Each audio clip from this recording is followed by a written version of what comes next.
Uma Vida com Propósito, de Rick Warren. Dia 35. O poder de Deus na fraqueza. Somos fracos, mas pelo poder de Deus viveremos com Ele para servir vocês. 2 Coríntios 13:4. Eu estou com vocês, e isso é tudo o que vocês precisam. 2 Coríntios 12:9. Deus realmente gosta de usar pessoas fracas. Todos têm fraqueza. Na verdade, você tem uma coleção de defeitos e imperfeições, físicas, emocionais, intelectuais e espirituais. Você também pode viver situações incontroláveis que o enfraquecem, como restrições financeiras e relacionais. O mais importante é o que você faz com isso. Normalmente negamos as fraquezas, nós as defendemos, damos desculpa, escondemos e tornamo-nos a senti-las. E isso impede que Deus as use da forma que deseja. Deus tem uma perspectiva diferente da fraqueza humana. Ele diz: os meus caminhos e os meus pensamentos são mais altos que os seus. Isaías 55:9. Por isso, ele muitas vezes age de forma exatamente oposta ao que esperamos. Imaginamos que Deus deseja usar somente nossas virtudes, mas Ele também quer usar nossas fraquezas para a sua glória. A Bíblia diz: Deus escolheu para envergonhar os poderosos o que o mundo acha fraco. 1 Coríntios 1:27. As fraquezas não são um acidente. Deus as permite em sua vida deliberadamente a fim de demonstrar seu poder por meio de você. Deus nunca ficou impressionado com a força nem com a autossuficiência. Aliás, Ele é atraído por pessoas que são fracas e admitem isso. Jesus considera pobres em espírito os que reconhecem as próprias necessidades. Essa é a primeira atitude a ser abençoada por Ele. Mateus 5:3. A Bíblia é cheia de exemplos que demonstram como o Senhor gosta de usar pessoas comuns e imperfeitas para realizar coisas extraordinárias, a despeito de suas fraquezas. Se Deus só utilizasse pessoas perfeitas, nada seria realizado, porque nenhum de nós é infalível. Ele utiliza pessoas imperfeitas e esse é um fato animador para todos nós. A fraqueza, ou espinho, como Paulo a denomina em 2 Coríntios 12:7, não é um pecado ou vício de caráter que você possa mudar, como o exagero na comida ou a impaciência. A fraqueza é qualquer limitação que você herdou ou não tem meios de alterar. Pode ser uma limitação física, como deficiência de membros, doenças crônicas, vigor naturalmente baixo ou alguma inaptidão. Pode também ser uma limitação emocional, como a sequela de um trauma, uma lembrança dolorosa, um comportamento peculiar ou algum fator hereditário. Pode ainda ser uma limitação intelectual ou nas habilidades. Nem todos nós somos absolutamente brilhantes ou talentosos. Quando você pensa nas limitações de sua vida, pode se sentir tentado a concluir: Deus nunca poderia me usar. Mas o Senhor jamais será limitado por nossas limitações. Aliás, Ele gosta de encher recipientes comuns com seu grande poder. A Bíblia diz: somos como vasos de barro em que esse tesouro é armazenado. O poder real vem de Deus, mas não de nós. 2 Coríntios 4:7. A exemplo da cerâmica comum, apresentamos falhas e quebramos com facilidade. Mas Deus irá nos usar, se permitirmos que Ele trabalhe por meio de nossas fraquezas. Para que isso aconteça, devemos seguir o exemplo de Paulo. Em primeiro lugar, admita as suas fraquezas. Confesse suas imperfeições. Pare de fingir que é perfeito e seja honesto a respeito de você mesmo. Em vez de viver apresentando desculpa e recusa, identifique sem pressa suas fraquezas pessoais. Você pode até fazer uma lista delas. Duas grandes confissões no Novo Testamento ilustram o que é necessário para uma vida saudável. A primeira foi feita por Pedro, que disse a Jesus: Tu és o Cristo, o Filho do Deus vivo. Mateus 16:16. A segunda foi feita por Paulo, que disse a uma multidão que o idolatrava: Nós somos simples seres humanos como vocês. Atos 14:15. Se você quer que Deus o use, deve saber quem é Ele e quem é você. Muitos cristãos, principalmente líderes, esquecem da segunda verdade. Somos apenas humanos. Se uma crise for necessária para você admitir isso, Deus não irá hesitar em permiti-la, pois Ele o ama. E em segundo lugar, regozije-se na sua fraqueza. Paulo disse: Sinto-me muito feliz em me gloriar nas minhas fraquezas, pois assim o poder de Cristo poderá agir por meu intermédio. E como que sei que tudo é para Cristo, estou muito contente com a minha fraqueza. 2 Coríntios 12, 9 e 10. A princípio, isso não faz nenhum sentido. Queremos ser libertos das nossas fraquezas, mas não nos regozijarmos nela. O regozijo, no entanto, é uma expressão de fé na bondade de Deus. É como dizer: Deus, creio que tu me amas e sabe o que é melhor para mim. Paulo apresenta várias razões para ficarmos contentes com as fraquezas. Para começar, ela nos faz depender de Deus. Falando a respeito da própria fraqueza que o Senhor recusa eliminar, o apóstolo declarou: Sinto-me bem feliz com o espinho, e quando estou fraco, então sou forte. Quanto menos tenho, mais dependo dele. 2 Coríntios 12, 10. Sempre que se sentir fraco, Deus irá lembrá-lo de que você depende dele. As fraquezas também previnem a arrogância. Elas nos mantêm humildes, como diz Paulo, por causa da grandiosidade daquelas revelações, para que eu não ficasse orgulhoso, recebi o dom de um obstáculo, que me mantém em contato permanente com minhas limitações. 2 Coríntios 12, 7. Deus, em muitos casos, reúne uma grande fraqueza com uma grande força, a fim de manter nosso ego sob controle. A limitação pode agir como um instrumento controlador que nos impede de nos apressar e passar à frente de Deus. Quando Gideão recrutou um exército de 32.000 homens para combater os medianitas, Deus os reduziu a apenas 300 homens. E isso fez com que as chances no combate contra as tropas inimigas, cujo efetivo era de 135.000 homens, ficasse reduzida à proporção de 1 para 450. Isso, aparentemente, era a receita para a ruína, mas Deus agiu assim para que Israel soubesse que foi o poder de Deus, não a força deles, que os havia livrado. Nossas fraquezas também incentivam a comunhão entre os fiéis. Enquanto a força gera um espírito independente de dizer não preciso mais de ninguém, as limitações demonstram quanto precisamos dos outros.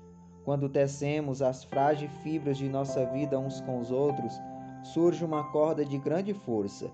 Vance brincava: os cristãos são como flocos de neve, são frágeis, mas juntos para o trânsito. Acima de tudo, nossas fraquezas aumentam nossa capacidade para o exercício do ministério da solidariedade. Elas nos tornam mais atenciosos e nos fazem sentir compaixão pelas fraquezas dos outros. Deus quer que você tenha um ministério semelhante ao de Cristo.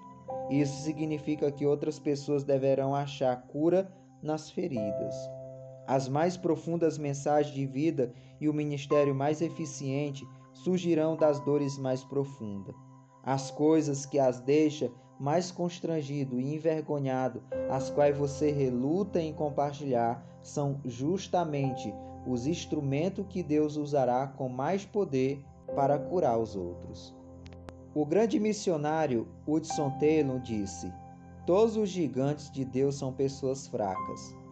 A fraqueza de Moisés era seu temperamento.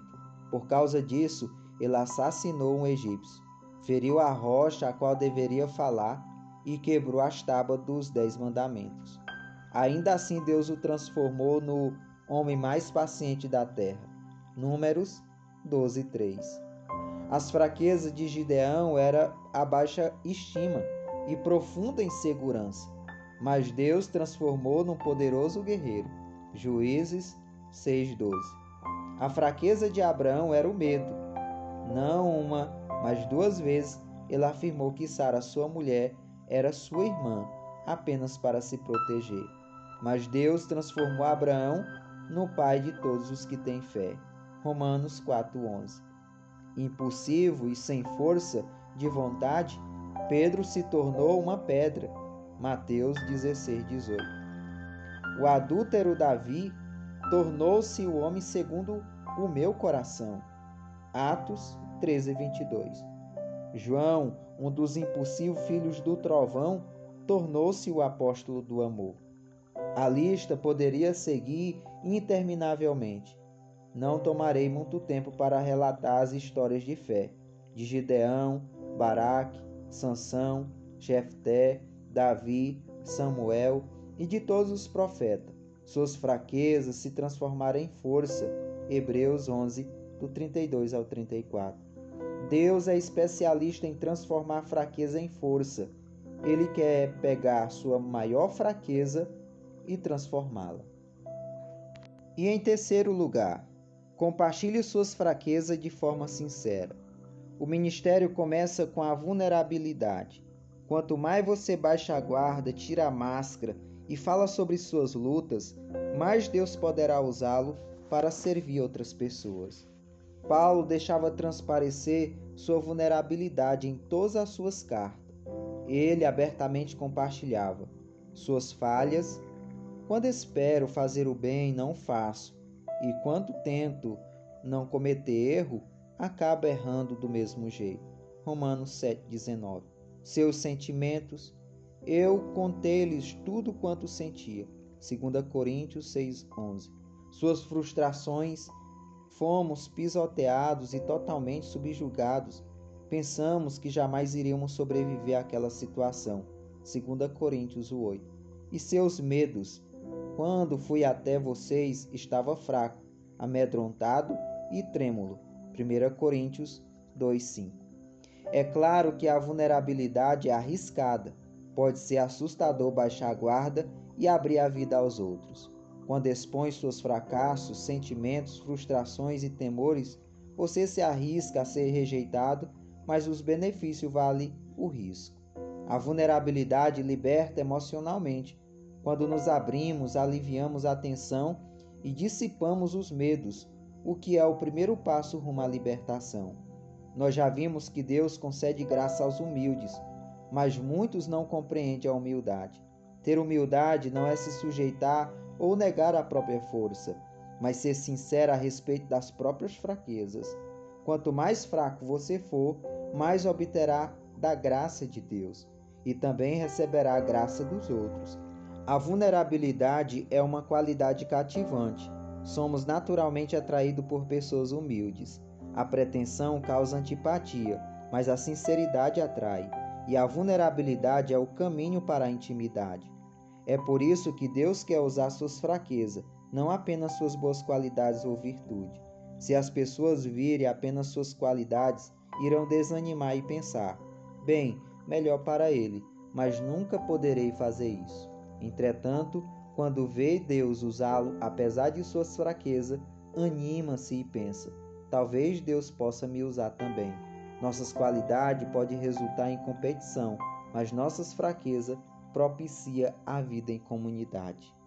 Em algum ponto da vida, você terá de decidir se quer impressionar ou influenciar as pessoas. Você pode impressioná-las à distância, mas tem de chegar perto para influenciá-las. E quando você fizer isso, elas poderão perceber suas imperfeições. Não há nenhum problema nisso. A qualidade essencial para a liderança não é a perfeição, mas a credibilidade. As pessoas devem ser capazes de confiar em você, caso contrário, não o seguirão. Como você constrói credibilidade? Não fingindo ser perfeito, mas sendo sincero. E em último lugar, glorie-se em sua fraqueza. Paulo declarou: vou apenas gloriar-me de quão fraco sou, e quão grandioso é Deus para usar uma fraqueza dessa para a sua glória. 2 Coríntios 12:5. Em vez de se apresentar como ícone de invencibilidade e autoconfiança, Veja-se como um troféu da graça de Deus. Quando Satanás apontar as fraquezas que você tem, concorde com ele e deixe o coração transbordar de louvores a Jesus, que compreende todas as nossas fraquezas. Hebreus 4,15. E ao Espírito Santo, que nos ajuda em nossa fraqueza. Romanos 8,26. Deus também pode transformar uma virtude em fraqueza, a fim de nos usar ainda mais. Jacó era um manipulador, passou a vida conspirando e fugindo das consequências. Certa noite, ele lutou com Deus e disse: "Não te deixarei ir, a não ser que me abençoe." Deus respondeu: "Tudo bem," mas então lhe deslocou a articulação da coxa. O que significa tudo isso? Deus tocou o ponto forte de Jacó, o músculo da coxa. É o mais forte do corpo humano, e transformou em fraqueza. Daquele dia em diante, Jacó passou a mancar, para que jamais voltasse a fugir. E isso o forçou a depender de Deus, quer desejasse, quer não. Se você quer que Deus o abençoe e o use de forma grandiosa, precisa estar disposto a mancar até o fim dos seus dias, pois Deus usa pessoas fracas. Dia 35. Pensando sobre meu propósito de vida. Tema para reflexão: Deus opera melhor quando admitimos nossas fraquezas. Versículo para memorizar: minha graça é suficiente a você, pois o meu poder se aperfeiçoa na fraqueza. 2 Coríntios 12:9. Pergunta para meditar: é possível que eu esteja limitando o poder de Deus em minha vida ao esconder minhas fraquezas? Sobre o que eu estou precisando ser sincero para poder ajudar as pessoas. Reflita e até o próximo áudio.